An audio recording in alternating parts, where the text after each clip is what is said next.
Dust rose like a warning flare over the livestock pens, and Isolde Kincaid felt every grain settle into the welts on her wrists. A single iron chain linked her to a cracked fence, post between two skittish mules. She counted each heartbeat alongside. The creak of wooden gates, daring herself not to whimper whenever a buyer's boot, heels scraped too near. The auction yard outside Vigilante Crossing was already alive with shouting men, but none of them looked twice at the ragged woman shackled among the stock, except to laugh at the cruelty of whoever put her there. She kept her gaze low, her breathing measured, willing her mind to drift anywhere except the present. Stay small, stay silent, survive. The words had become a cadence, the only prayer she still believed in. But prayers do little when the sun is high and the chain is short. Sweat stung her split lip as the auctioneer's bell clanged, summoning the crowd to the corral gate. The man who owned her fate-rust-scarred rancher, Jebediah Coyle, tipped his hat to the gathering bidders, then spat chaw at Isolde's bare feet. "Behave, little stray," he muttered, voice steeped in whiskey and malice. "Soon as I unload the black mule, I'll fetch a price for you too. Men pay well for exotic complications." Isolde flinched, but she said nothing. Words only bought bruises. The first bid of the day rang out as stout merchant bartering for a sway-backed gelding, followed by the low hum of commerce. Dust thickened, turning noonlight into a dull haze. Isolde focused on the mule Jeb hauled into the ring, a wiry coal colt with eyes too clever for livestock. The animal fought each tug of the rope, hooves striking sparks from the planks. Asterisk take. Me with you, asterisk, she thought, absurdly wishing she could vault onto its back and vanish in the blur of forgotten trails. Instead, her chain yanked tight. Jeb returned, wiping sweat with a blood-speckled kerchief. "You girl drink." He shoved a tin cup to her lips. The water smelled of river silt and iron, but thirst won. The moment the cup tipped, he jerked it away, laughing as half the water spilled down her throat. "Clumsy foreigner. Keep begging, and maybe you'll earn a kinder buyer." Foreign, the word hurt more than the chain. Isolde's surname Kincaid was as frontier-born as any, but her mother's accent lingered in her own vowels, making every syllable sound like it carried snow from distant coasts. In Vigilante Crossing, snow was suspicious. Kindness rarer still. A crack of lumber snapping tore through the din. The black mule had kicked its pen gate clean off, scattering bidders like startled quail. A lanky cowboy leapt to block the alley, rope spinning over his head too slow. The mule bolted, straight toward the water trough where Isolde knelt. She braced, chain clanking. A stranger stepped from the crowd. Broad-shouldered, sun-browned, wearing a trail dust duster whose folds hinted at lean muscle and patient strength. His eyes storm gray, unhurried, never left the oncoming animal. He lifted one gloved hand, palm out. The mule slid, hooves carving furrows, skidding to a stop inches from his boots. Murmurs rippled. Jeb cursed. "Rancher, you break it, you buy it." The stranger stroked the mule's quivering neck, calm as riverstone. "Name's Calder Brandt," he said, voice low but carrying. "Came for a plow mule. Seems this one chose me first." Calder. The name brimmed with quiet confidence, as though he needed no approval beyond his own certainty. He pressed coins, real silver eagles, into Jeb's palm. "Fair?" Jeb sneered, counting. The silver's weight softened his glare. "Fair enough. Now get your hell stomper off my lot." Calder nodded, eyes flicking to Isolde for the first time. She felt it like a lantern turned her way, not prying, not pitying, simply seeing. Heat flooded her cheeks. She dropped her gaze, fearing she had broken her own rule, stay small. The mule's rope draped over Calder's shoulder as he guided it past her. He paused. "You all right, miss?" The question, polite and simple, carved a chasm inside her. No one had asked that in months. Jeb barked laughter. "That ain't no miss." She's merchandise. Foreign vagrant I found skulking my creek. Trail, might bring her up at tonight's after dark auction. Calder's brows narrowed. Merchandise. The single word felt heavier than a judge's gavel. Jeb shrugged. Town looks the other way if the price is right. Ain't you never heard of a comfort contract? Disgust flickered in Calder's eyes. The mule snorted, mirroring his tension. I heard of slavery being illegal since 10 years, he said. Chains say different.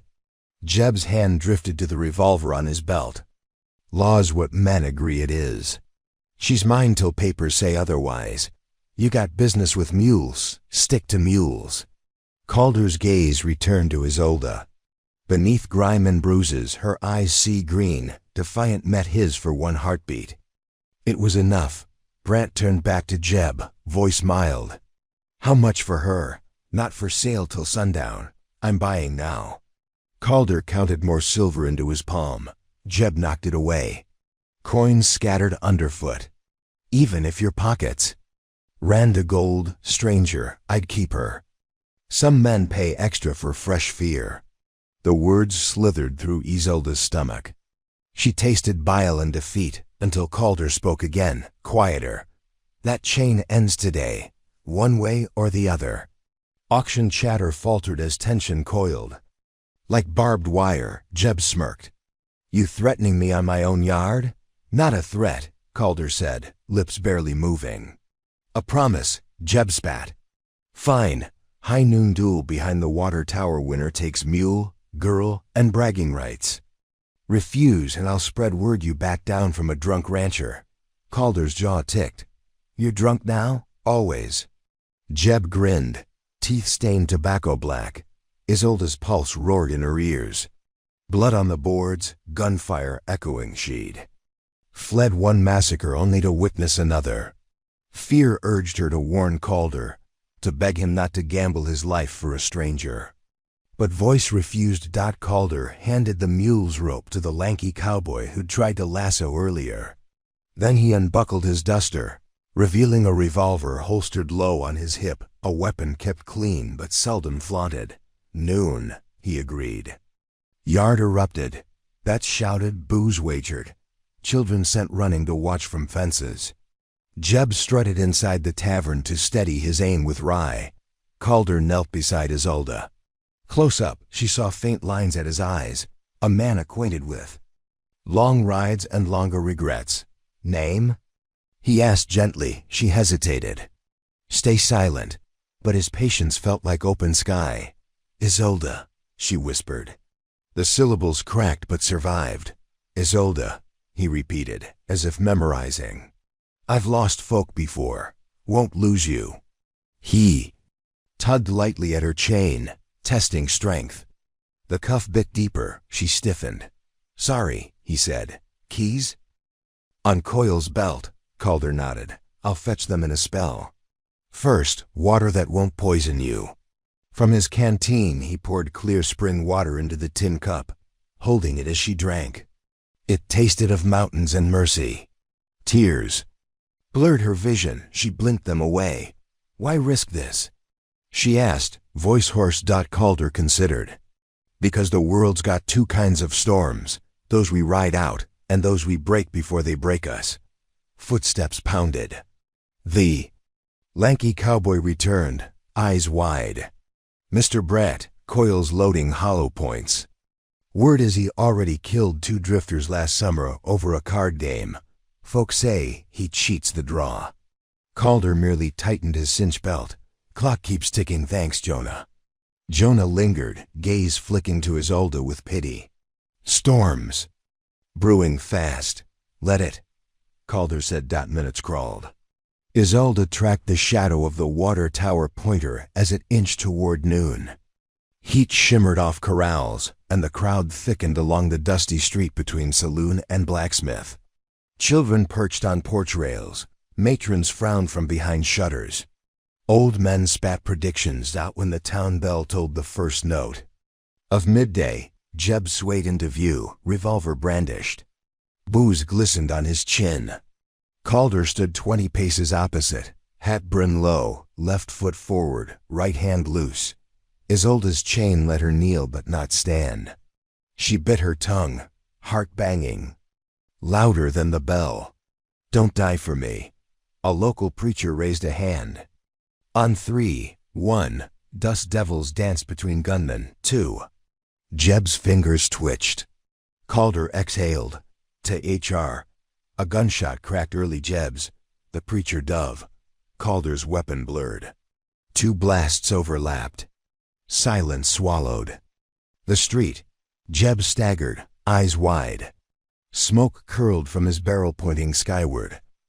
A neat hole pierced the cylinder. Calder's bullet had shattered Coyle's revolver before it cleared full draw. Shards had ripped into Jeb's wrist.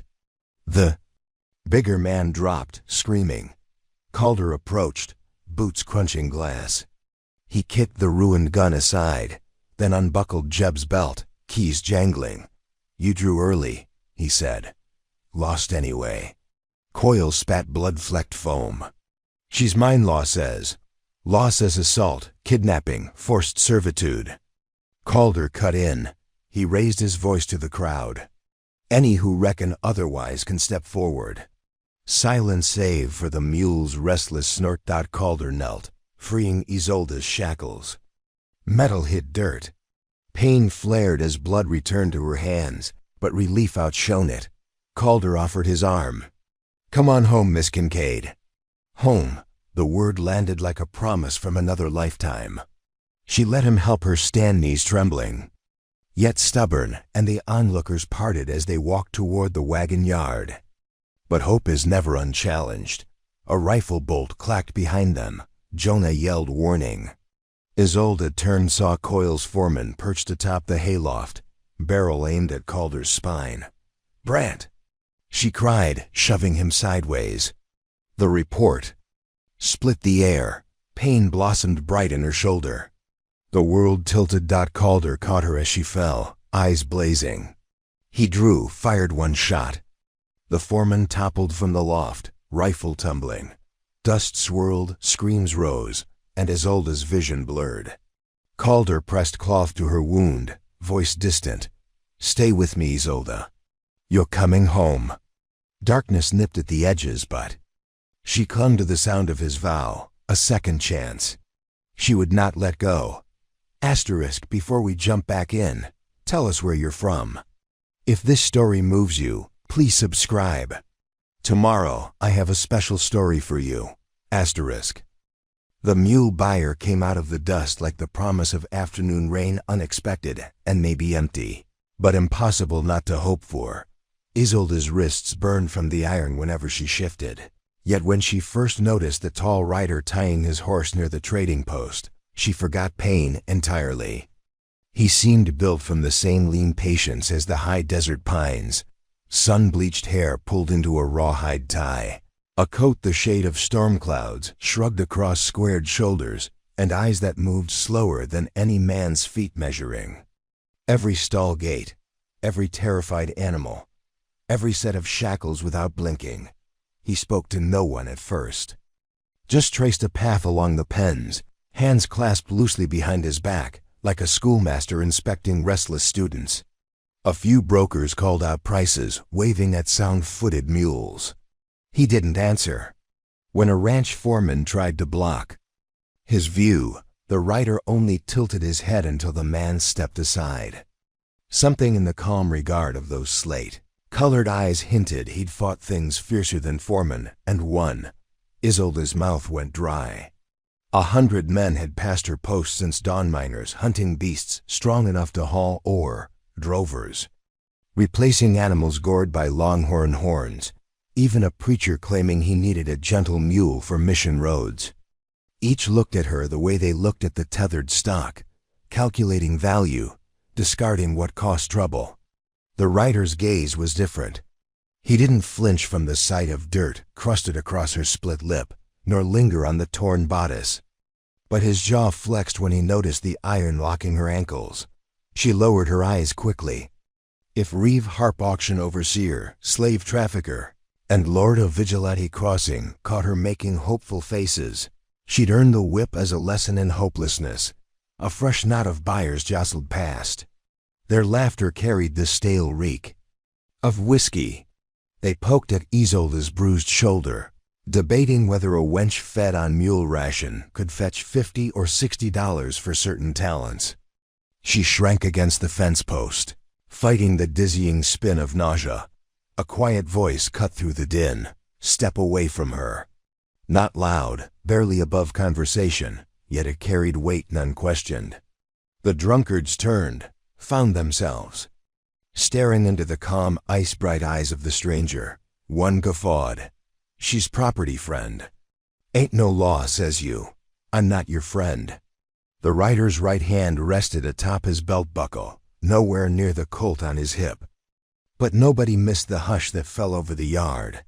A broker hurried forward, palm lifted in apology. "Easy now, mister.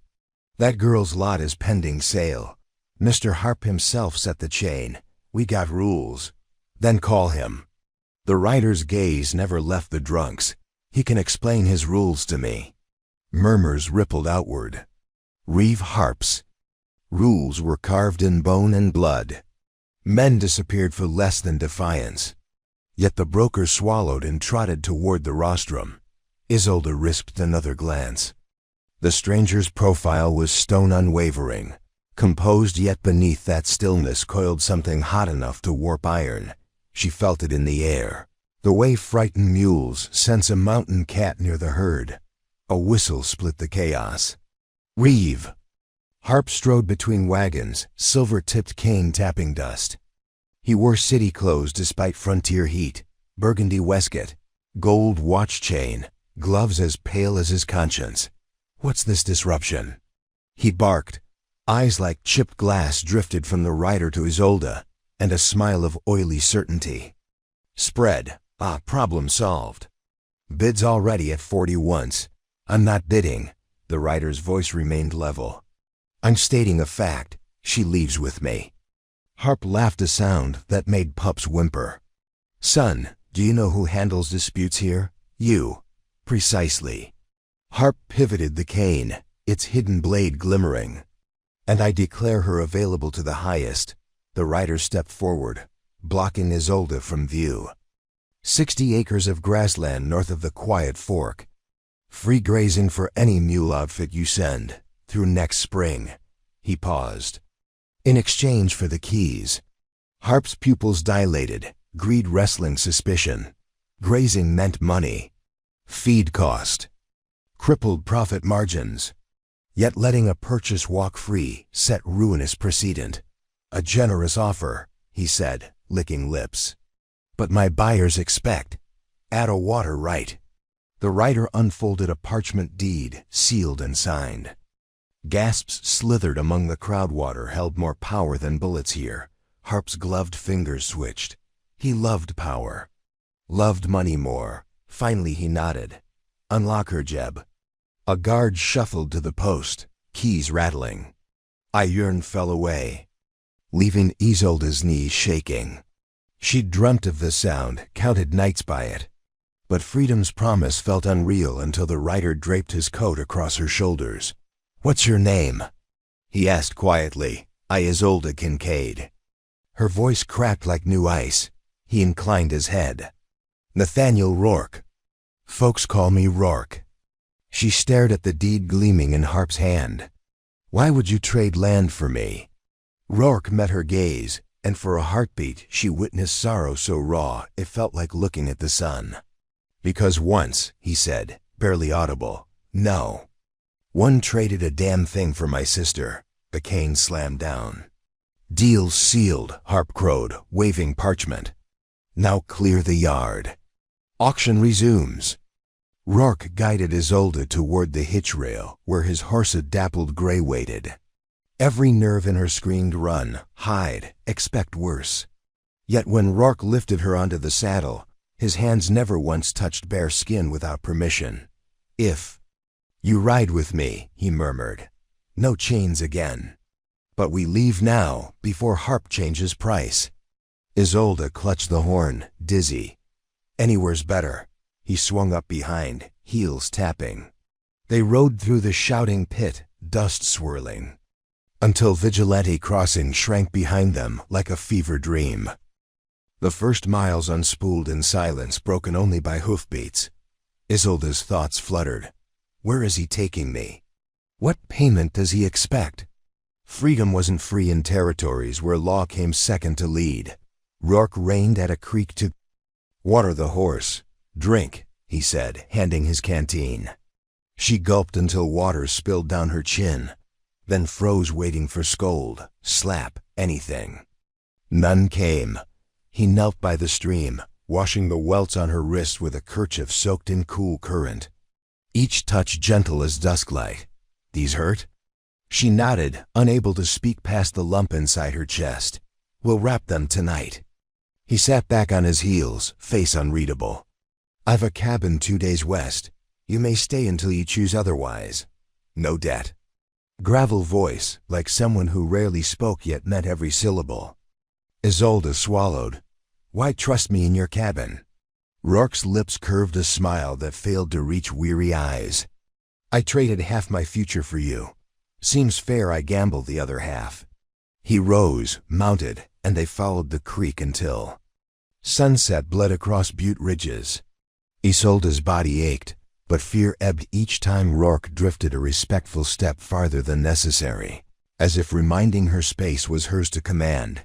Camp was a bowl of junipers above a moon-silvered wash. Rourke built a fire, set coffee to boil, then handed her a tin of beans. She devoured them shamelessly. Once hunger dulled, exhaustion pounced. Rourke rolled his own blanket beside the fire, then unrolled a second near the horse picket. Far enough she'd feel safe, close enough coyotes wouldn't brave flames. You sleep, he said. Dawn we ride. Isolde watched him settle, hat tilted low. Sparks climbed toward the stars. For the first time since slavers dragged her from Missouri, she felt the night air without bars between, but hope carried sharp edges. She lay awake, straining to hear chains that no longer existed. Morning arrived in a hush of pink clouds. Rourke brewed coffee, then offered jerky. Isolde's ankles throbbed where iron had bruised skin, yet she swung into the saddle unaided. Refusing pity, they rode switchbacks above Devil's Stair Mesa, sun climbing behind. Rourke pointed distant landmarks, Dead Colt Ridge, Widow's Spire, speaking in quiet baritone that soothed like winter quilts. Near midday, buzzards wheeled over something in the arroyo. Rourke dismounted to investigate. Isolde's pulse jackhammered when he knelt over a corpse, a bounty poster pinned to the dead man's chest with a bowie knife. Reeve Harp's seal blazing red. The poster showed Rourke's name. Her stomach turned. Ice. Rourke tugged the knife free, folded the paper, slid both into his saddlebag. Harp's sending a message. We'll cut south through Black Alder Gorge. You're wanted? Isolde whispered. Not by any court. He met her gaze.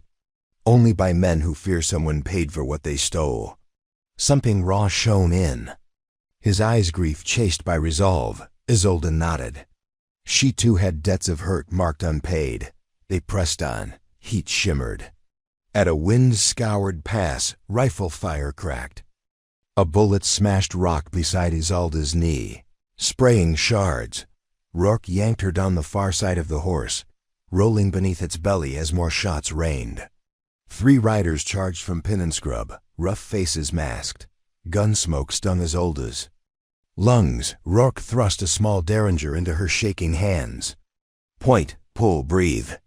Then he drew his Colt, stepped into open ground like a man greeting Sunday service. The first rider fell before his horse understood. The second reigned.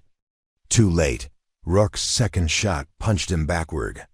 The third veered, firing wild. Isolde saw Rourke's Colt, jamhammer locked half-cock.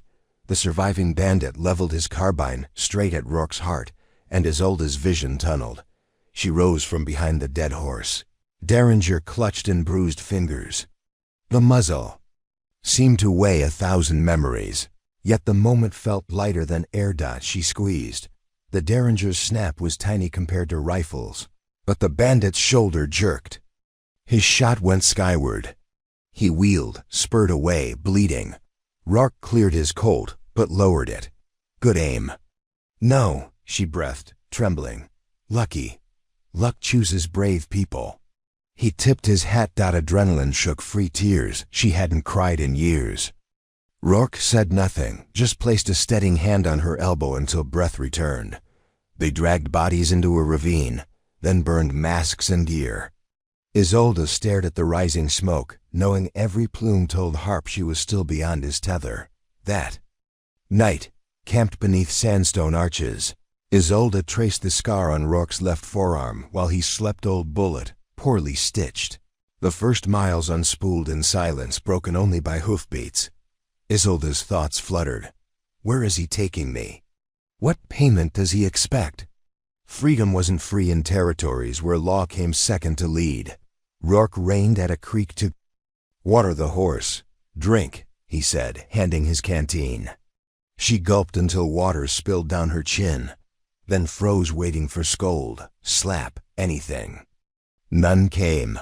He knelt by the stream, washing the welts on her wrists with a kerchief soaked in cool current. Each touch gentle as dusklight. These hurt? She nodded, unable to speak past the lump inside her chest. We'll wrap them tonight. He sat back on his heels, face unreadable.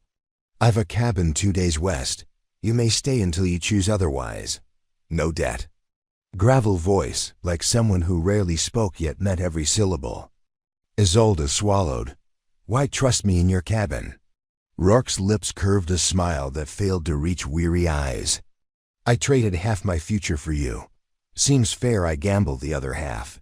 He rose, mounted, and they followed the creek until sunset bled across Butte ridges.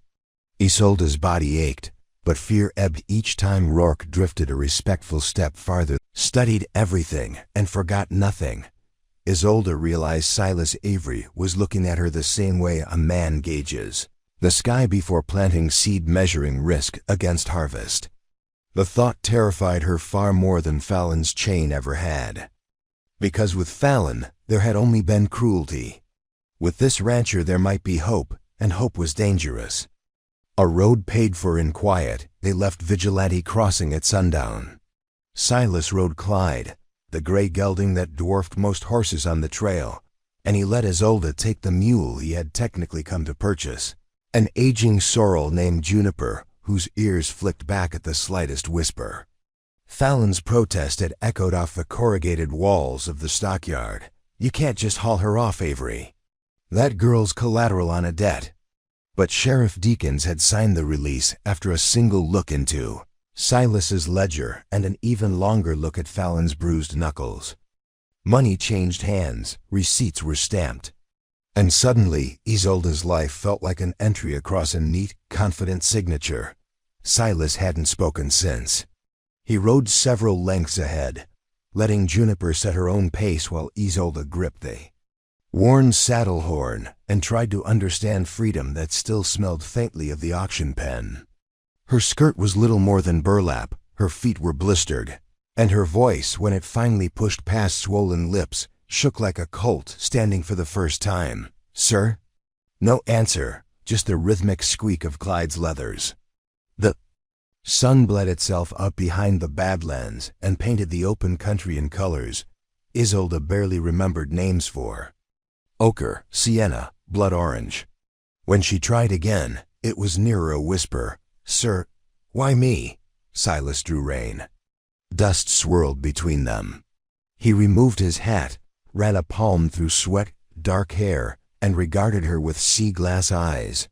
Because the mules were overpriced, he said, voice low, almost gentle.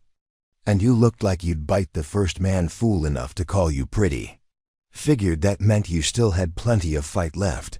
Isolde opened her mouth, closed it, and nodded once. In truth, she didn't feel like biting anyone. She felt like curling up beneath the sagebrush and letting the coyotes finish what 2 seasons of captivity had begun. But a stranger's belief can be a stronger medicine than laudanum. She straightened, tugged Juniper's lead, and followed. Hash, hash, hash, a map written in silence. Night settled. They skirted the dry Cheney Wash and climbed a ridge where the wind sang through basalt chimneys. Silas halted at a half-collapsed stage stop, a square of low stone walls around a single surviving hearth, unsaddled both animals, and produced a bedroll biscuits and a tin of pinto beans still bearing the Denver manufactory seal. He built no fire.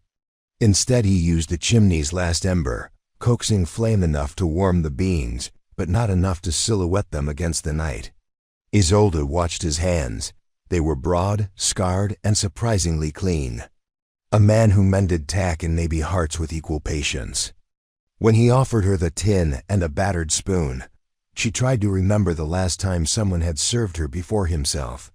Nothing surfaced. She ate so slowly her jaw ached, forcing herself to chew each bean until it surrendered every hint of salt. Silas finished half a biscuit, scanned the horizon, then spoke without looking at her. Men like Fallon don't forget an insult. He's going to ride after us once he realizes the sheriff can't shield him past the county line. His boys know every sandstone cut between here and the crazy woman. Tomorrow we travel inside the dry river bed, harder to track, but harder on the bones. You up for that? Yes. It came out as a croak, but it was the truest word Isolde had uttered in months. Silas fed the fire one last splinter, then rolled out blankets, one for himself, one for her, with 2 arms' lengths of dirt between. Get rest, Don's our ally. Isolde lay awake long after Clyde stomped out the last of the embers. She stared at stars that pricked the velvet sky in careless constellations, and tried to thread them into stories her grandmother once told, a grandmother whose face she could no longer summon, only the smell of lemon verbena on laundry days. When fatigue finally dragged her under, she dreamed of water so clear it showed the bottom of her soul, and of invisible hands trying to shatter the surface. Dawn on Hollowbone Creek, they rose to coyote yips and saddled in gray light. Silas handed her a canteen and a strip of dried antelope. Chew slow, he advised, mounting. And stay off the ridge when we drop into the wash, rifle range. The descent into Hollowbone Creek felt like crawling into the earth's cracked throat. Walls towered overhead, red and pocked with ancient bullet scars, echoes of a mining strike put down by territorial troops decades earlier, Silas said when she asked. He explained things when she asked, never otherwise. Each answer painted a few more brushstrokes onto the outline of the man, but the center remained blank, a canvas holding secrets in reserve. Mid-morning, hoofbeats drummed above the rim. Silas reined in, eyes narrowing. Isolde's pulse hammered. She smelled gun oil on the breeze, real or imagined. She couldn't be sure. Keep moving, Silas muttered, urging Clyde forward at a slow, deceptive walk. If they can't mark our pace, they can't guess where we'll climb out. The riders shadowed them for an hour, unseen but not unheard, loose shale trickling down, distant snatches of profanity. At a bend where the wash choked to shoulder width, Silas dismounted, pressed his palm into a soft bank, and showed Isolde the faint imprints of boots overlaid by mule tracks. They scouted this cut last night, he murmured. Means they'll know the choke ahead. He squatted, finger sketched a crude map in the silt. There's a slide shelf here, limestone shards. I can pull attention, maybe tumble the shelf, buy time. You take Juniper through the seep tunnel. Isolde felt her throat close. You want me to leave you? I want you free. Fallon can't sell what he can't find. Freedom bought with someone else's blood is just another shackle. The words shocked her. She'd thought the fire that forged them had long since died. Silas's gaze softened. Then we make another path. He rubbed out the map, read Rue quicker. See this old drift line? Mine tailings dumped from above 20 years back. If we undercut the wall here, tap, the whole shelf will drop. Loud, dusty, enough noise to make them think the canyon's collapsing. We ride the confusion. He looked at her, waiting. She realized he wouldn't force the plan, not like Fallon would. Choice, a word that tasted like sun-warmed blackberries on her tongue. "Let's do it," she said. When Rock-Speak Silas guided her to the drift line, a slanted bank of rust, stained, rubble cemented by time, but fragile underweight. Together they pried at the base with a pick he carried, lashed beneath Clyde's bedroll. Every stroke sent pebbles rattling down the canyon, every rattle answered by shouts above. Isolde's arms shook, yet each shard loosened felt like carving her name into the future. A crack zigzagged through the tailings. Silas nodded once, swung the pick in a two-handed arc, and leapt back, grabbing Isolde's wrist. They dove behind a boulder as the entire shelf groaned, sagged, and thundered into the wash with a roar that drowned every other thought. Dust billowed a hot, stinging blanket.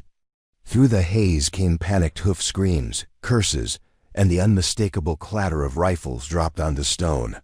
Now! Silas hauled her to Juniper. They galloped into the murk, half-blind, the mule sure-footed where Clyde slipped. Isolde felt grit lash her cheeks, but fear had melted into a molten exhilaration. For the first time since chains first closed around her wrists, she was running toward something instead of merely away. They burst from the dust and cut east, where a flash flood decades earlier had scoured a ramp. Sun speared the canyon lip, turning airborne particles into a halo around them. Behind, voices struggled to agree on direction.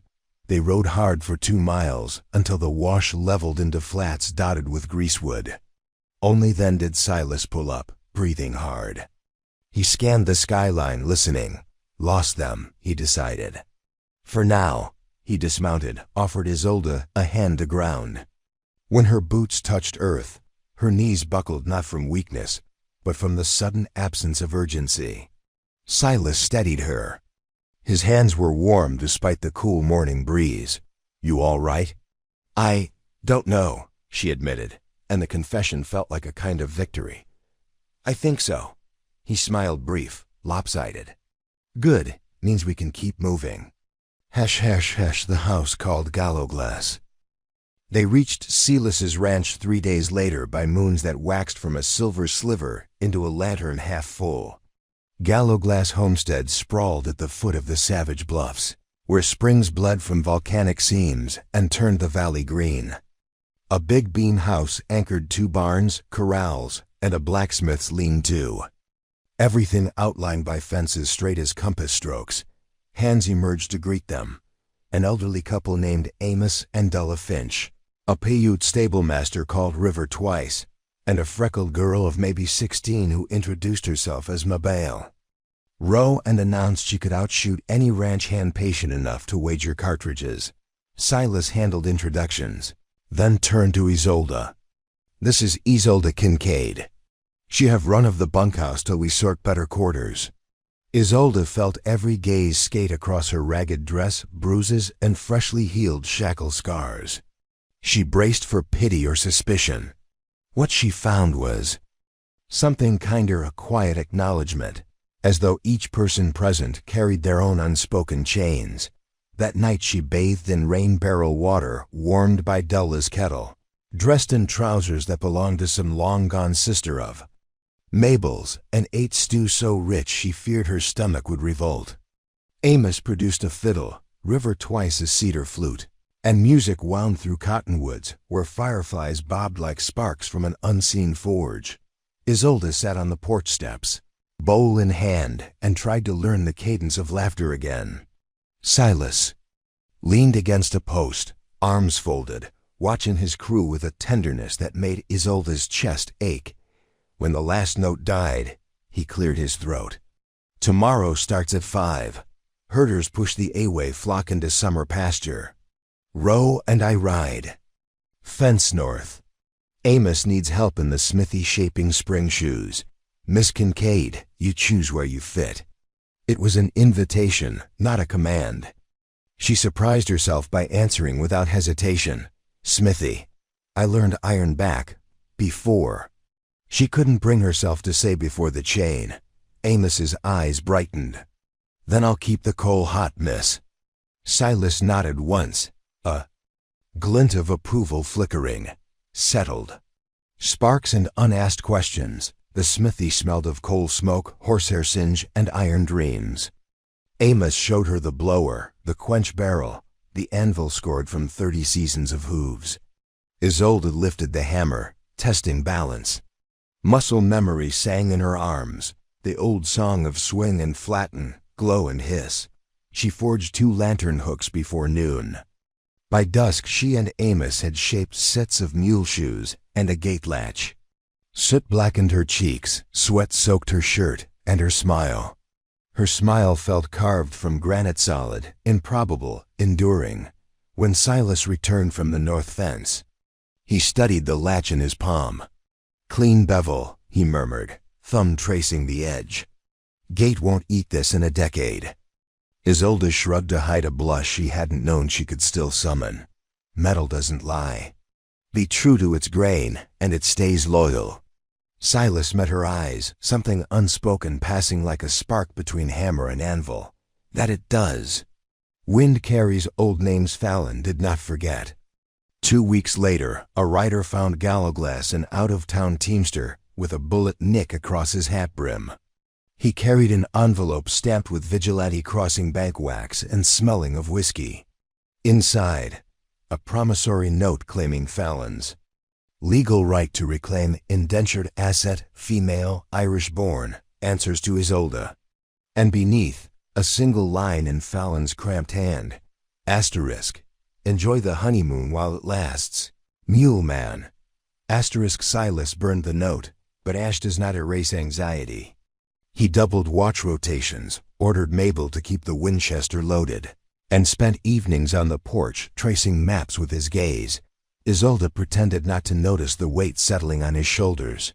One more brand among many, but worry seeped into every corner of the ranch. Sheep balked at shadows, River twice paced the corral like a wolf scenting storms, and the night guard reported flashes on the ridge too far to be lamplight. One dawn, Isolde caught Silas saddling Clyde with extra ammunition. "You ride alone?" she asked. He tied a bedroll, didn't meet her eyes. "Need to check the north water gap. Trough's clogging." "Tell the truth, Silas." The name felt strange on her tongue. She'd never used it unprompted. He froze. Exhaled. "I aim to turn Fallon's chase cold. Head him off, talk sense, or break knees if talk fails." She stepped closer until the wood smoke scent of his coat filled her breath. "Then take me." "No." "Yes," she insisted. "I'm not afraid to be guarded. I swing a hammer, I ride, I decide." Silas's jaw worked. "Finally, can you shoot? Straight enough. Prove it." He gestured toward the paddock. Fence where tin cups hung. Isolde fetched the Winchester, braced, inhaled the tang of gun oil memories, and squeezed. 4 cups spun into dust at 40 yards. The rifle barrel barely quivered. Silas's brows lifted. "Who taught you?" "My mother," said. "A woman without aim ends up living someone else's story." He considered, then nodded. "Saddle Juniper. We ride in 20. A bargain at Hell's Backbone. They followed Cedar Knife Trail through switchbacks that ripped the valley open like a seam." Juniper's ears twitched at every echo. Silas rode ahead, silhouette hard against the cloud-bitten sky. By noon, they reached Hell's Backbone overlook, a shelf of rock hanging above a plunge so deep it seemed the earth had forgotten to fill it. Fallon waited with 6 men. Revolvers rested easy on hips, but rifles leaned within arm's reach against a hitch of dead juniper boles. Fallon's grin widened when he saw the chain scars bright on Isolde's wrists. "Thought you'd bring her. Avery, you always were predictable rescuing lost foals. Hand her over, and we'll call that auction debt squared." Silas dismounted. "Law says debt paid, Fallon." "She's free." Fallon spat. "Law's paper. Iron tells truth, and I got iron. Plenty of it." Isolde felt heat settle in her spine. She dismounted as well, stepped beside Silas. Fallon's eyes flicked to her, predatory amusement. "Feisty filly, ain't she? Bet she bucks like—" Isolde lifted the Winchester and shot the brim off. Fallon's hat, silence slammed the canyon. She chambered another round, voice calm. Next bullet writes your name in that abyss. Step back. Fallon's men shifted, unsure. Silas spoke into the tension. Walk away, Fallon. There's no profit here. Fallon touched the ragged hat brim, expression curdling. You think a badge up north keeps me honest? Law bends, money bends it. Silas's own hat brim lifted on a sigh.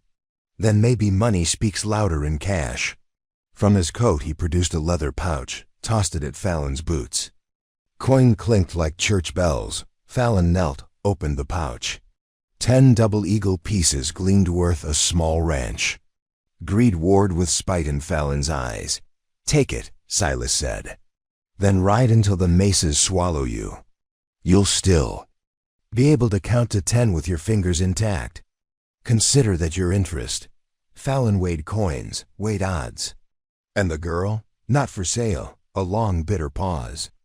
At last Fallon gathered the pouch, spit once at the dust, and jerked.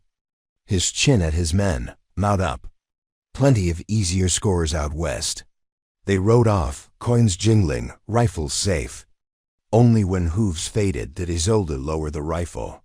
Her knees trembled now that adrenaline unspooled. Silas touched her elbow. You good? She managed a breathy laugh. Better than him. He'll choke every time he smells coin. Silas's smile was equal parts pride and relief. You changed the story, Isolde. She turned, met his gaze. We did. The cliff takes its due. They started back late afternoon. Clouds stacked on the western horizon, bruised and swollen. Thunder grumbled like a hungover god. Halfway down the switchbacks, Juniper's ears flattened and Silas reined Clyde hard. Ahead, a boulder blocked the trail, a boulder that hadn't been there that morning. Silas swung down, studied the ground. Fresh scrape. Someone rolled it. After we passed, Isolde scanned the ridge. Nothing but juniper skeletons and gathering dark. Fallon? Silas shook his head. Too petty. He got his coin. Somebody else. The hair on Isolde's neck prickled. What do we do? Detour goat, path steep, narrow, risky in rain. Or camp here, clear at first light. Thunder cracked closer. Rain spat a few hot drops that tasted of iron. Silas led Clyde toward the edge where the goat path began single file over shale. He salted the mule's courage with a pat. We move careful. Isolde followed, every sense flaring. Halfway across, the sky tore open. Rain sheeted down, turning shale to grease. Juniper slipped, scrambled, found purchase. Wind keened through. Crags like a warning flute. A rifle shot rang sharp nearby. Rock exploded beside Silas's boot. Down! He shouted. Isolde swung from the saddle, crouched behind Juniper. Another shot pinged off stone inches from her.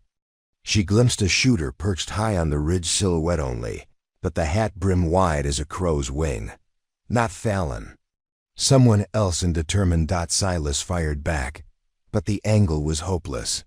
The shooter waited, then sent a round that punched through Clyde's bridle cheekpiece, slicing leather. The gelding screamed and reared. Silas lost balance, slipped on wet shale, and went over the edge. Isolde lunged, fingers brushing his coat, but he vanished into rain-hazed void. Clyde scrambled after him, hooves skittering. Then silence, broken only by storm. Isolde's scream tore loose, ragged as rawhide. She crawled to the brink. 20 feet below, a ledge caught half the rain's runoff, and there sprawled but stirring Silas lay amid shattered shale. Clyde miraculously stood nearby, trembling. Isolde's relief cut short as the shooter chambered again. A bullet sparked. Off the lip inches from her head, trapped between rifle and abyss.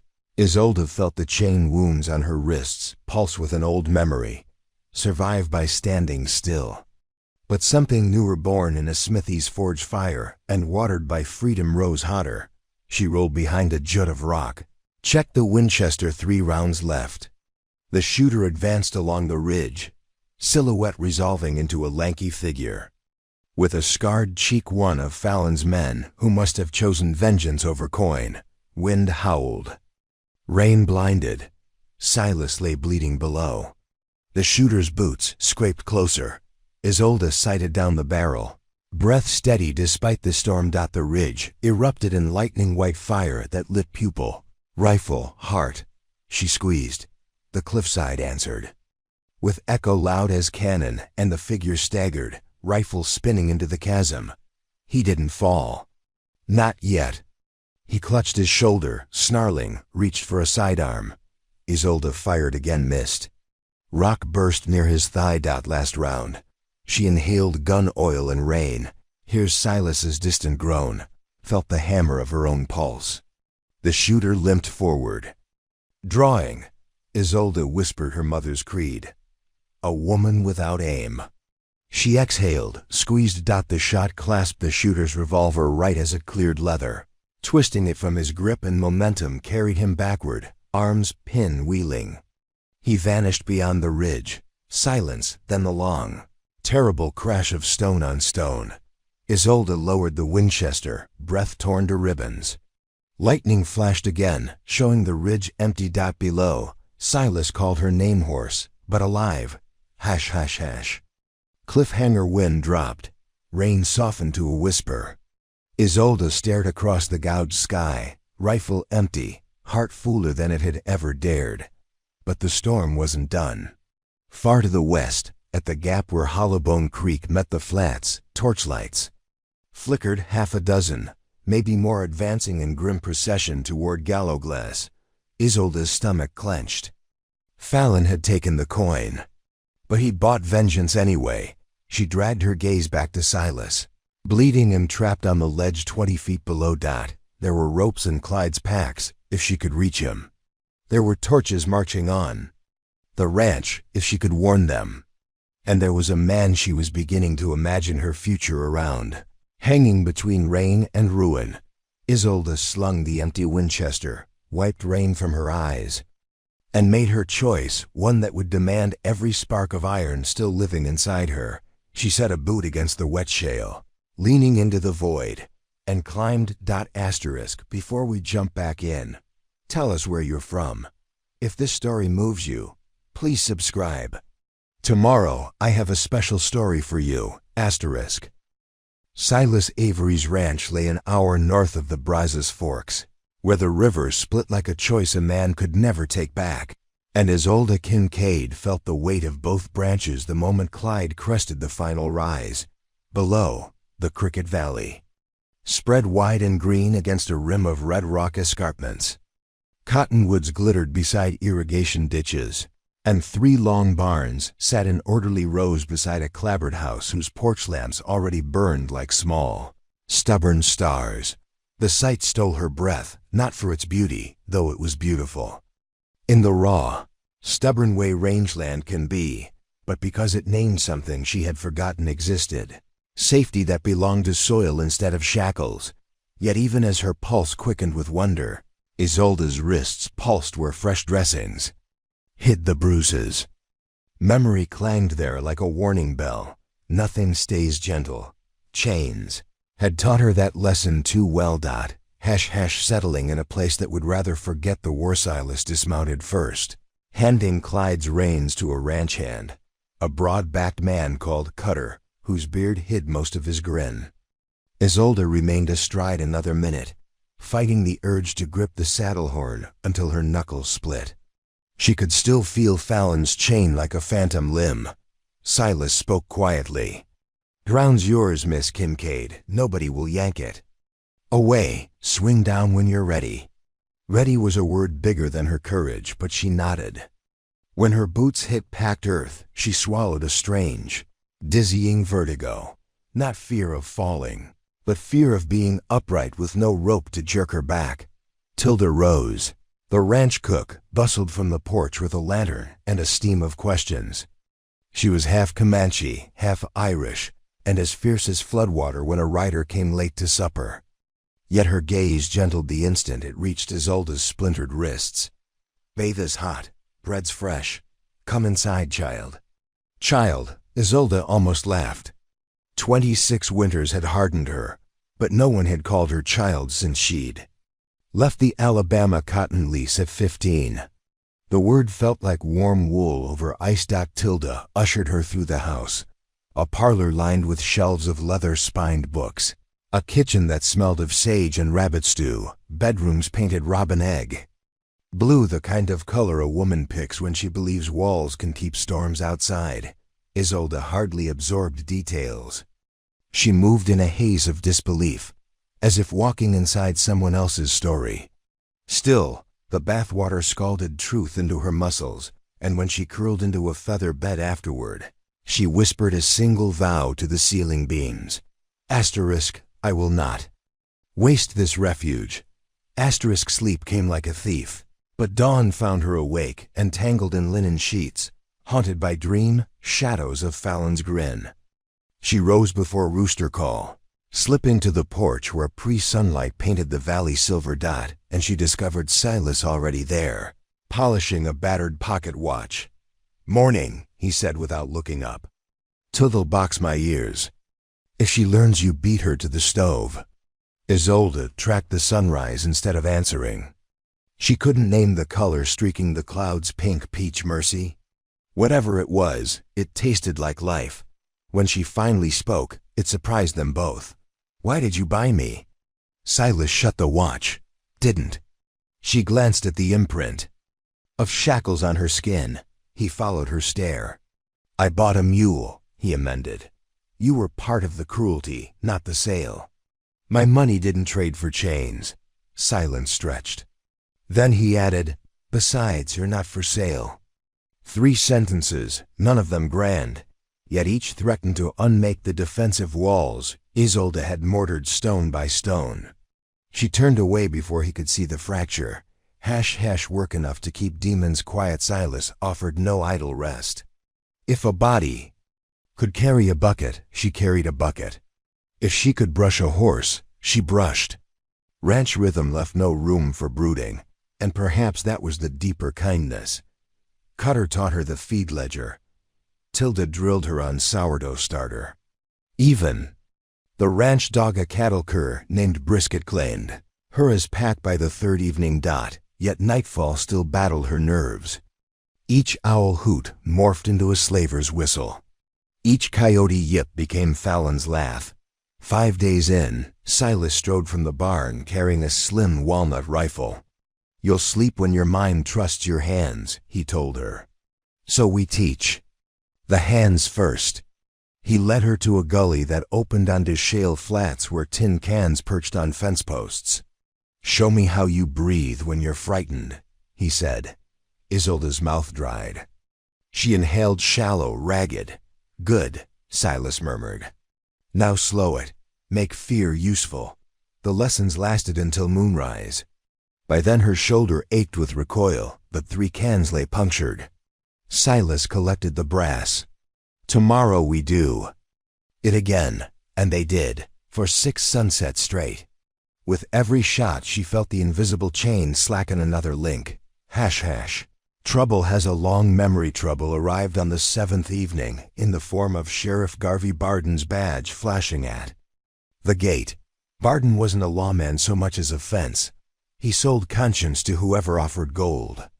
Fallon's gold gleamed now beneath the collar of his frock coat, though the slaver himself remained wisely out of sight. Silas met Barden halfway down the drive, palm resting casual on his belt, the thumb brushing the misbuttoned loop where his revolver usually sat. He hadn't wanted Isolde to see him armed these last days. Now she noticed its absence like the gap left by a pulled tooth. "Evenin', Avery," Barden drawled. "Here on civil courtesy. Word says you hauled off property that don't belong to you." Silas didn't flinch. "The only thing I hauled was a half-starved woman Fallon illegally transported across county lines. You got paperwork says different. Bring it." Barden smiled the way a coyote smiles at a snare. "Paperwork's on the way. Judge Hawthorne signed an attachment girl's bonded servant, owes Fallon a debt. I'm to retrieve her." Isolde stood, frozen beside Tilda at the kitchen window, hearing every poisoned syllable. Debt? She owed Fallon nothing but the scar where his ring had struck her cheek. Funny, Silas said. Attachment ought to list scars, broken bones, lash marks. That's evidence too. Barden's smile thinned. You'll hand the property over by tomorrow noon, or the court'll call you accomplice to theft. He spurred his gelding, tossing dust on the porch rail as he rode off. That night no one slept. Cutter filed the gate hinges silent. Tilda boiled coffee black as coal. Silas spread maps on the table, calculating routes and contingencies. Isolde watched them work and felt a guilt heavy as millstone. She had brought gunfire onto these people's porch. I could leave, she whispered to Tilda. Slip before dawn. The cook slapped dough against a board. Running makes Fallon right. Standing makes you free. Freedom, another word too big for her shoulders. Hash hash, a court meant for men with money morning, came in a swirl of courthouse dust. Vigilante Crossing's clapboard hall smelled of ink and mildew. Judge Hawthorne, an old hawk who'd never missed. A Fallon bribe peered over wire rims. Fallon reclined 2 rows back, boots upon a pew, silk cravat strangling his ferret neck.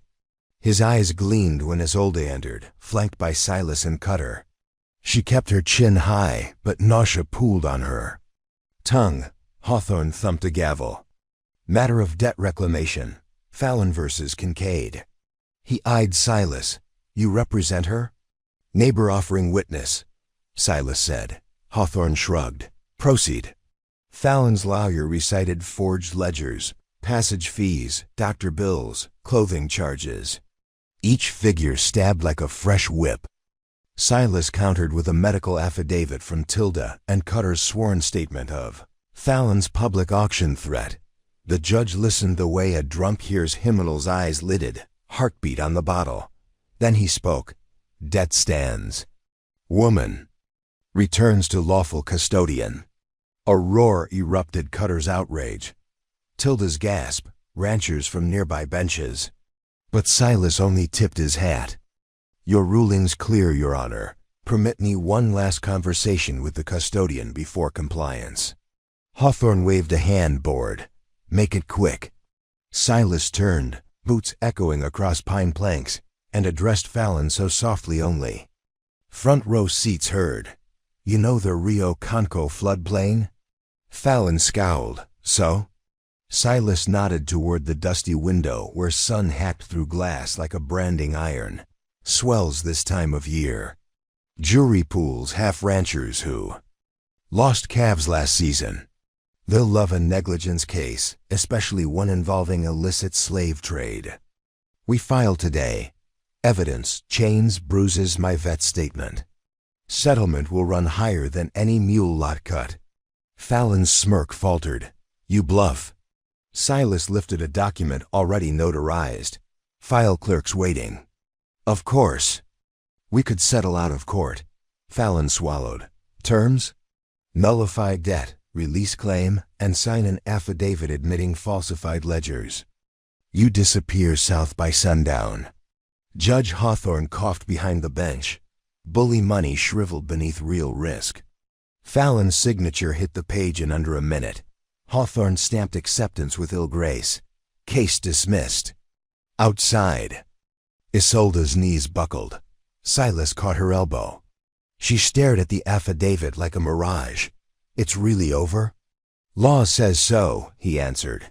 But the law forgot one thing, trouble's memory. Fallon rode south, yet Sheriff Barden still owed him favors. And favors breed bullets. Hash hash fire in the paddock. 2 weeks of calm unraveled in a single night. Wind howled off the mesa, flaring lanterns as Isolde finished mucking stalls. Brisket barked at nothing, an omen Tilda claimed meant weather change. Change came at midnight. A timber crack echoed like rifle fire. Isolde burst from the bunkhouse to see the hay barn haloed in orange. Flames lit roof shingles. Horses screamed. She sprinted, mouth filling with smoke. Cutter and 2 ranch hands raced from the bunkhouse, hauling buckets, but sparks showered the paddock like molten hail. Through the glare, she spotted silhouettes, 3 mounted men beyond the fence line, rifles slung across saddle horns. The middle rider touched his brim in mocking salute. Sheriff Barden. Isolde's pulse hammered. Fallon couldn't reclaim her legally, so he bought terror instead. Silas galloped from the east pasture, Colt in hand, but Barden's men were already wheeling away. A shot cracked, kicking dust at Clyde's hooves. Silas fired back, grazed one rider's hat, but they disappeared into mesquite shadows. The barn groaned. Isolde threw open a side door, choking on heat, and lunged toward a panicked Mare. Flames seared her forearm, but she freed the halter, screaming until the animal bolted into the night. Another beam collapsed. Silas dragged her out as the roof caved, ember shards raining across them. They hit dirt together, coughing, watching months of feed turn to fiery ruin. Tilda appeared beside them, eyes wet and furious. "They'll come again," she rasped. "And next time they'll aim at flesh, not hay." Silas stared into the inferno, jaw clenched. "Then we stop waiting." Isolde followed his gaze. Heat shimmered between them like a vow forged in kill flames. Hash the cliffhanger dawns first. Light revealed skeleton rafters and a pasture littered with ash. While Cutter tallied losses, Silas saddled Clyde and pressed a Winchester into Isolde's trembling hands. "Ride with me," he said. "To where?" He swung into the saddle, offering his hand. "To finish what Fallon started." Isolde gripped the rifle stock. The weight felt heavier than fear and lighter than chains. She placed her palm in his and vaulted up behind the saddle as smoke from the barn drifted west toward Vigilante Crossing, toward Fallon's last refuge. Brisket howled. The ranch gate yawned before them like the mouth of something ancient and hungry. Isolde tightened, her arms around Silas's waist, pulse matching Clyde's stride, and realized she had never been so terrified or so alive. They rode into the marrow of sunrise, red light splashing across the rifle barrel, across her scarred wrists, across the path of whatever waited beyond the river's fork.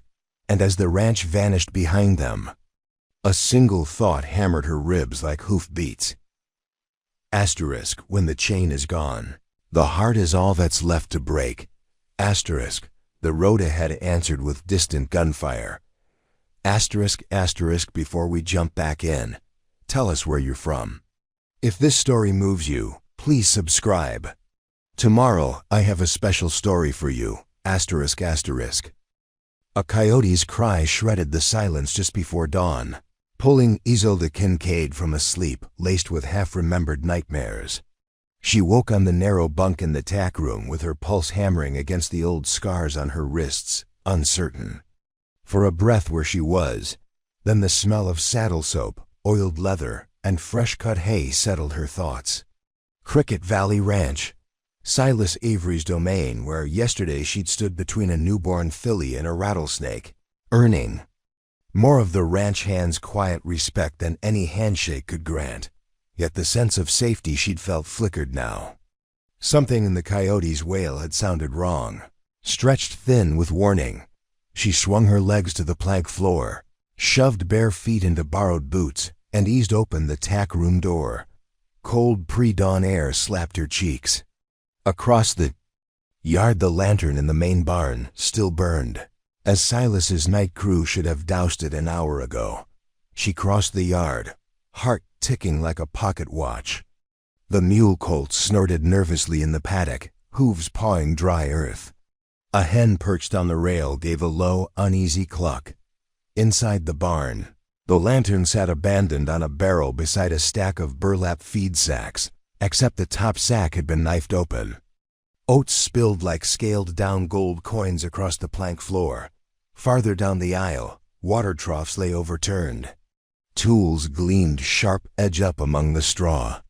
Whoever had done this wanted animals panicked, men injured, livelihoods ruined. Isolde's stomach knotted. Fallon, no too soon. Fallon rarely dirtied his own hands, but one of his hirelings. Possible. She heard a soft rustle fabric against wood. Someone's still here. Isolde's gaze fixed on the row of empty stalls near the far door. She knelt, grabbed a broken tool handle, and crept forward. Every breath tasted of dust and something acrid kerosene. A figure hunched beside the storage locker, pouring from a can onto a pile of straw. One strike of a lucifer, and the entire barn and the bloodline. Silas's father had spent 20 years breeding. Would vanish. Isolde didn't hesitate. She flung the handle. Wood cracked against the man's wrist. The can clattered, splashing. Kerosene onto his boots. He yelped, spun mask slipping to reveal Deputy Edgar Landers. The lawman's eyes widened when he recognized her. Should have stayed chained, girl. He lunged, but she was already moving, diving under the beam of his outstretched arms, snatching the can and hurling it through the open rear window. Liquid arced into the night. Landers cursed and grabbed for his revolver. Isolde saw only one chance. She kicked the lantern off the barrel. The glass chimney shattered. Flames snuffed in a hiss of kerosene vapor, but darkness swallowed them both. Hoofbeats thundered outside. A voice like gravel. Isolde? Silas. Landers bolted toward the rear door. Isolde made to follow, but Silas filled the main entry. Henry. Rifle leveled. Who's there? She coughed, waving away smoke-tainted air. Deputy Landers. He tried to burn the barn. Silas's jaw set iron hard. He knelt, felt the damp straw, and lifted his fingers to the dim light leaking through the loft. Kerosene. Bastard. He turned to Isolde. You hurt? She shook her head, though her elbow throbbed.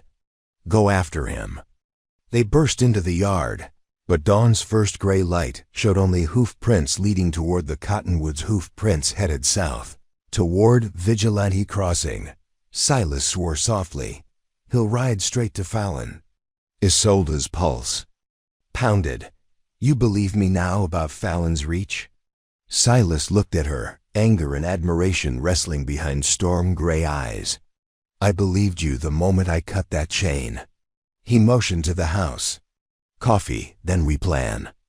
They gathered at the big pine table. Silas, Rosa Delgado, head wrangler, Albie Wright the blacksmith, Maeve Avery, Silas's younger sister who ran books and bullets with equal skill, and Isolde, trembling only when she clasped the porcelain cup Silas pressed into her hands. Rosa laid out the damage. Half the feed ruined. Tack slashed, 2 hands injured by tripped wires across the south corral. Could have been worse if Isolde hadn't stopped him. Maeve fixed Isolde with a keen stare. Fallon Carrick pays Landers. Makes sense he'd want the ranch gone before the county auction tomorrow. Silas's expression darkened. There's more. The water adjudicator arrives today. Fallon wants my rights annulled so he can divert the Brazos South Fork to his mine wash. Then he'll flood Cricket Valley, Isolde whispered. Drown this place and every small farm along the flats. Silas nodded. Unless we prove. Sabotage and hold water court. A heavy silence settled until Albie rapped knuckles on the table. We fix what we can, stand watch tonight, and we ride to town for that hearing.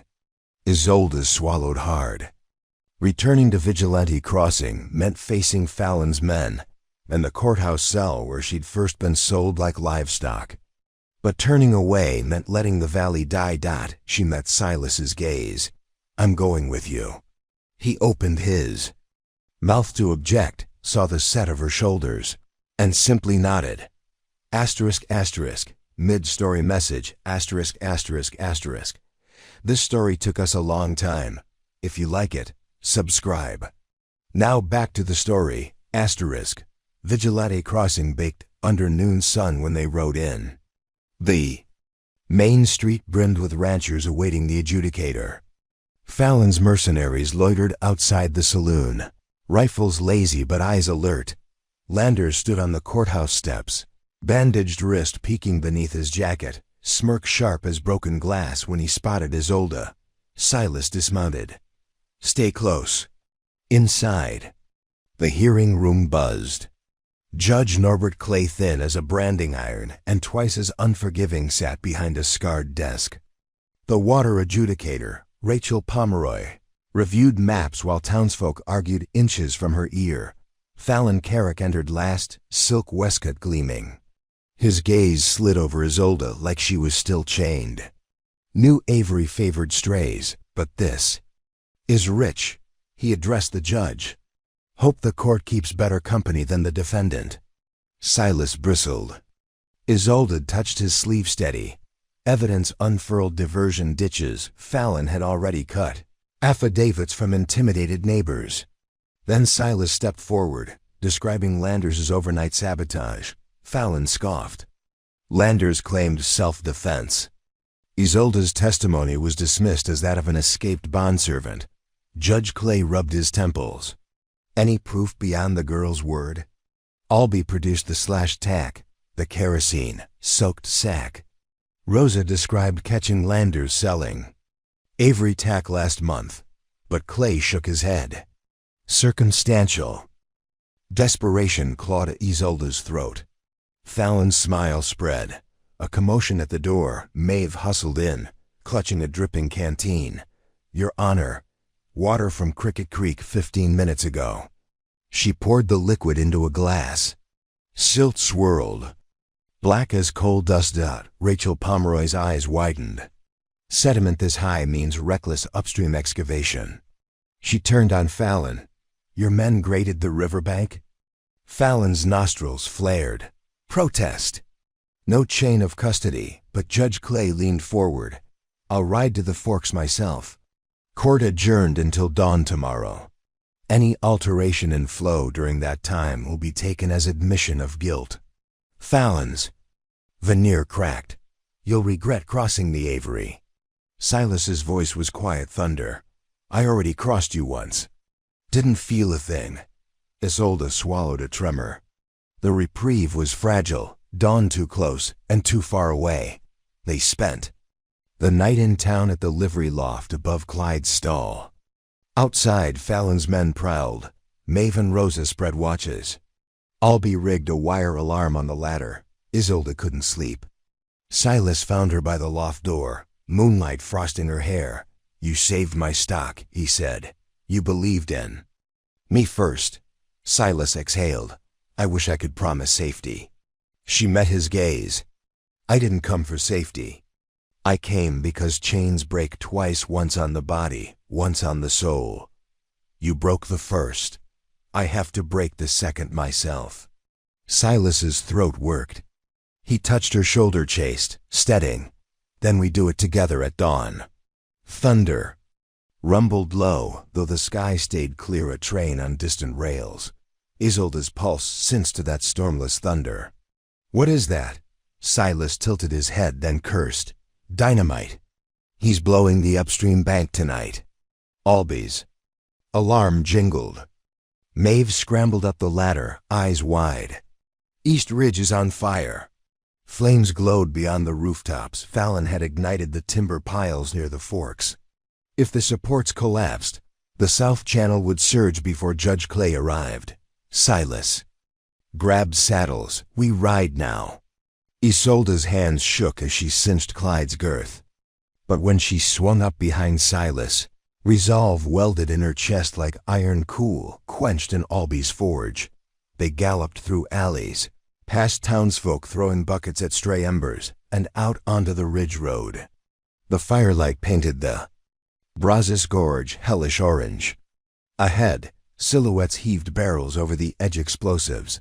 Silas spurred Clyde. Rosa and Maeve flanked. Isolde clung to his coat, feeling every lunge of the horse, every breath of burning cedar. A barrel thudded to a stop yards from the brink. Landers struck a match. Silas fired, wood splintered. The match spun into darkness. Landers drew on reflex, bullet whining past Clyde's ear. Isolde didn't think. She slid off the saddle, rolled, snatched the fallen match, and flung it into the grass away from powder fumes. Landers roared, charging her. She braced, but Rosa tackled him mid-stride. Isolde pivoted to the barrel. Fuse already smoldered from a second match.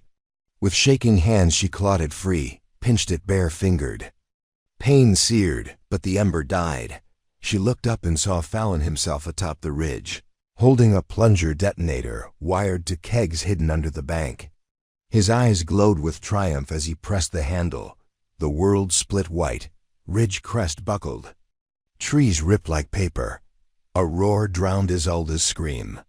She felt herself lifted, then falling, and knew nothing but rushing water and shattered sky, cliffhanger. The river's thunder swallowed every name she'd ever known.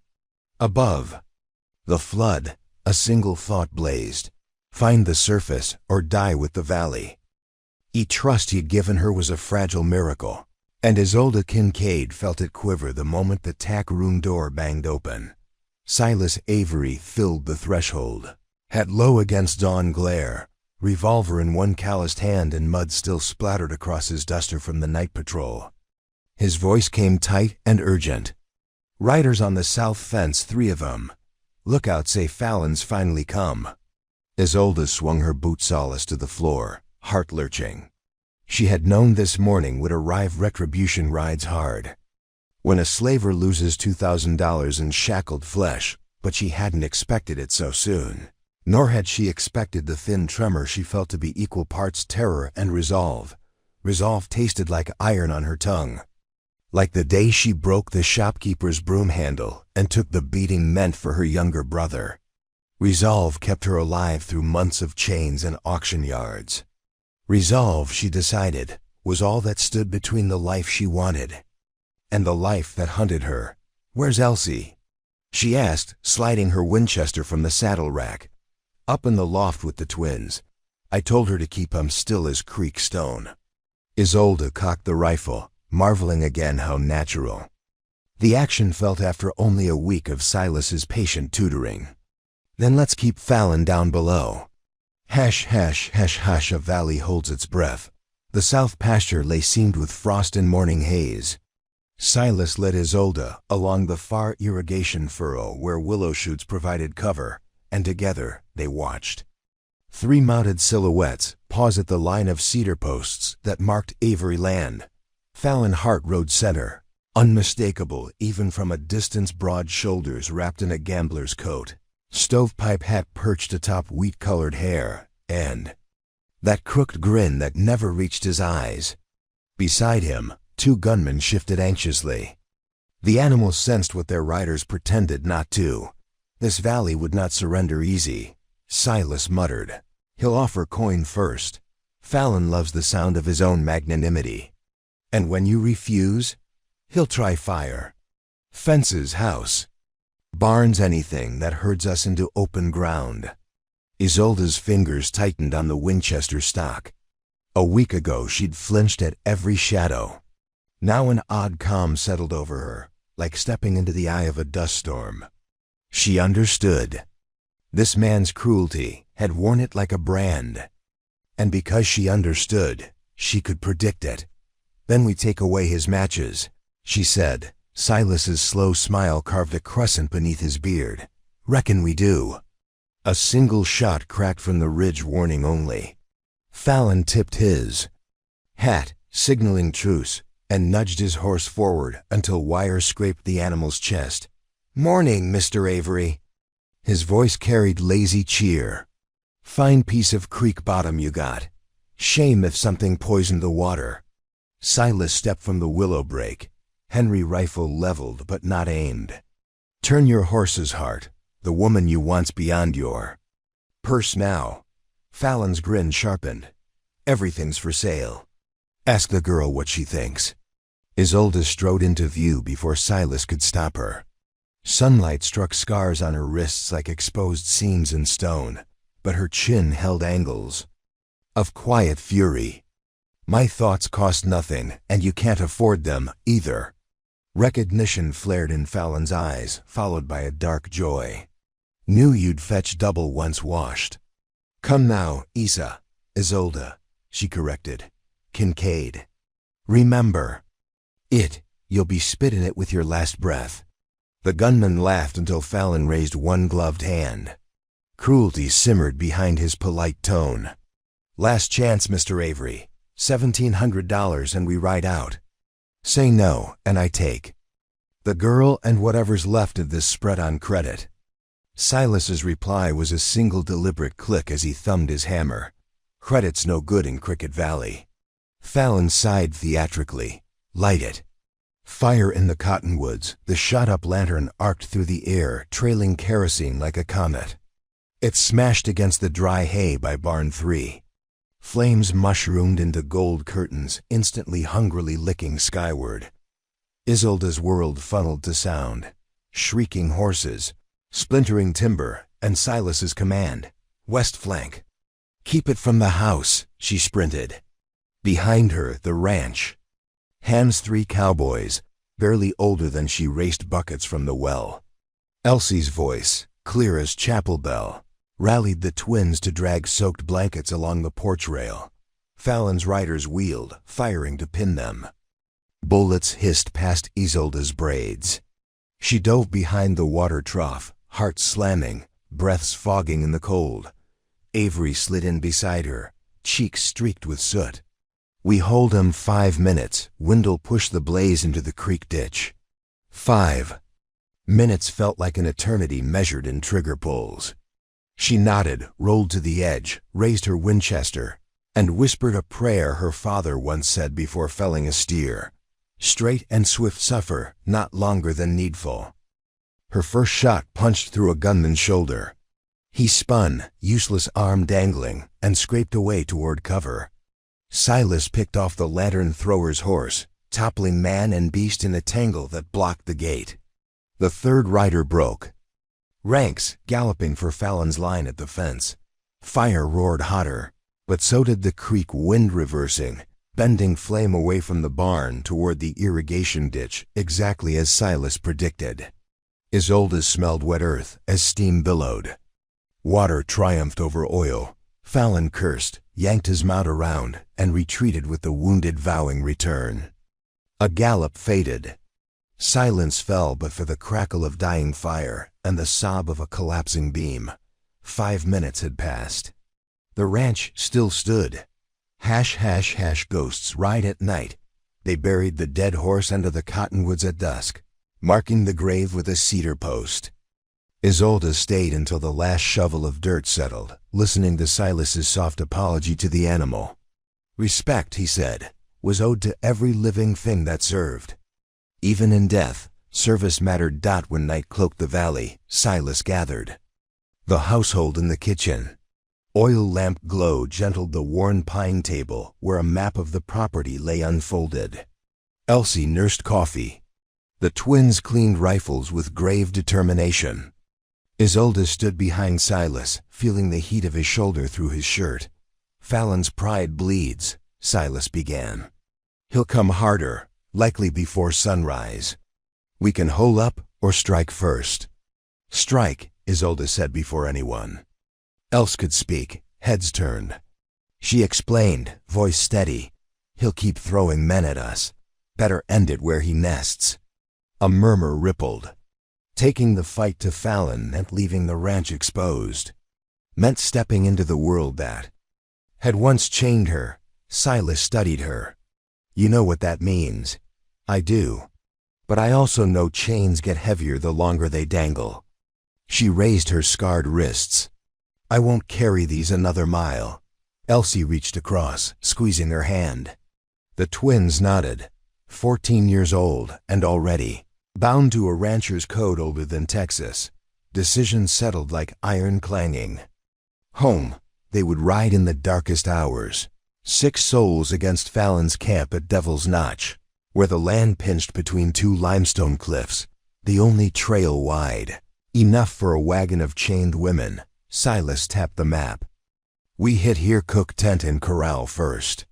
Free the stock, sow havoc, draw Fallon out. I'll face him. The rest of you watch my back. Isolde cleared her throat. No, he'll expect you. He won't expect me. The room stilled. Avery opened his mouth, closed it, then nodded slow. We ride in 1 hour. Hush, hush, hush, hush. The Notch Bleed's moonlight frost silvered their reins. Clyde carried Silas. Isolde rode the nimble roan Finch, with a coil of dynamite fuses in her saddlebag salvage from an old line shack. The twins guided a wagon stacked with hay bales soaked in lamp oil. Tarpaulin hiding the smell. By moon's first quarter, they reached the limestone cut. Torches flickered below where Fallon's posse sprawled among coffee pots and dice. 7 men visible, maybe more inside the tents. Fallon himself lounged in a folding chair like a banker at a picnic. He never posted pickets. Arrogance kept him warm. Silas whispered, "You sure?" Isolde slid down, tightening the rifle strap across her back. Positive. She descended the slope alone, shadows cloaking her like a borrowed cloak. Each step carried memory auction blocks, whip scars, Fallon's leering appraisal. She tasted all of it and spat it away in the dust. 30 yards from the first bedroll she knelt, struck flint to fuse, tucked the smoking end beneath a hay bale, and gave Finch a slap. The wagon rolled downhill silent as a ghost until a sentry's curse split the quiet. The bale erupted WHUM, showering sparks. Horses squealed, men lunged for rifles, but darkness fractured under panic. A second. Bale burst beside the cook tent. Hot grease ignited, tossing flames toward the feed sacks. Isolde darted for the nearest horse line, slashing lead ropes. Animals bolted, hooves hammering chaos. Amid shouts she heard Fallon bawl orders, his cultured tone cracking, then Silas's. Henry barked from the ridge, felling a gunman whose torch threatened to find her. Another shot. Elsie's sharps dropped the man aiming at Silas. Isolde rolled behind a supply crate, levered her Winchester, and began the slow, deliberate work of ending a nightmare. Hash, hash, hash. Chains fall with a whisper. The skirmish lasted minutes. That felt like centuries. When smoke cleared, 5 of Fallon's men lay wounded, 2 dead, the rest fled into cedar breaks. Fallon himself crouched behind the ruined cookstove, revolver empty, face smudged with ash and disbelief. Isolde stepped over a fallen lantern, rifle leveled but finger off the trigger. "Drop it." He let the revolver clatter. Isolde think. Of the good times, there were none. She kicked the gun away. "Keys, now!" He pawed at his vest, produced a ring of brass. She snatched them, heart drumming, and moved to the wagon where 2 women huddled fresh captives Fallon acquired. After losing her. Within minutes, locks clicked open, chains fell into cold dirt, and tears warmed the night. Fallon watched, disbelief souring into contempt. "You'll die for this girl." "Men like me don't vanish." Silas appeared, Henry leveled. "Funny thing. They do when nobody fears them." Isolde met Fallon's gaze, saw the emptiness where power once lived, and felt nothing but wind. "You sold bodies like livestock. Now you'll sell years to a judge." Silas cuffed him. The snap of iron sounded like doors closing on an old chapter. Hash, hash, hash, hash. Sunrise over Cricket Valley, they returned. At dawn, leading freed horses and 2 dazed women wrapped in blankets. Smoke from Devil's Notch thinned behind them. Silas handed Fallon over to the county deputy who'd trailed the gunfire glow. Law would carry him the rest of the way to justice. Out around the ranch house, neighbors gathered, drawn by distant flames. Stories left fence lines, how the Avery hands turned raiders, how a scar-wristed woman fired lanterns that lit a slaver's pride like prairie tinder. By afternoon, a preacher's wife arrived with sewing kits. A blacksmith offered to rebuild the charred barn door for free. Children left wildflowers on the tackroom sill for the chain-breaker lady. Isolde spent the day in saddle soap and silence, helping the rescued women bathe, feeding them stew, reminding them how to sit without shackles. She recognized their brittle eyes. She let them borrow her steadiness the way Silas once let her his. At dusk, she climbed the porch rail where Silas whittled a cedar peg. Smoke tinged the sky. He looked up, wood shavings on his lap. "You all right?" "Getting there." She settled beside him. Wind smelled of rain, not fire. "You?" He flicked a shaving, considering. Thought killing Fallon might feel something, but handing him to Law felt better. Together they watched the valley turn gold, then purple. Cattle lowed.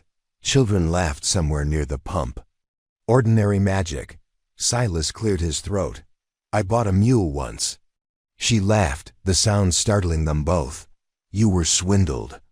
Best bargain I ever made, he corrected softly. The pause between them brimmed with the future. Neither rushed to fill it. At length, Isolde raised her wrists. The scars looked smaller in sunset. Will they scare the horses if I stay? Horses are wise, he answered. They know healed hide from hurt. Night folded over Cricket Valley, but lamplight glowed in every window. Supper smells drifted. Somewhere, a fiddle began a slow waltz. Isolde Kincaid, once cargo on an auction block, rose and offered Silas her hand. Dance before eat?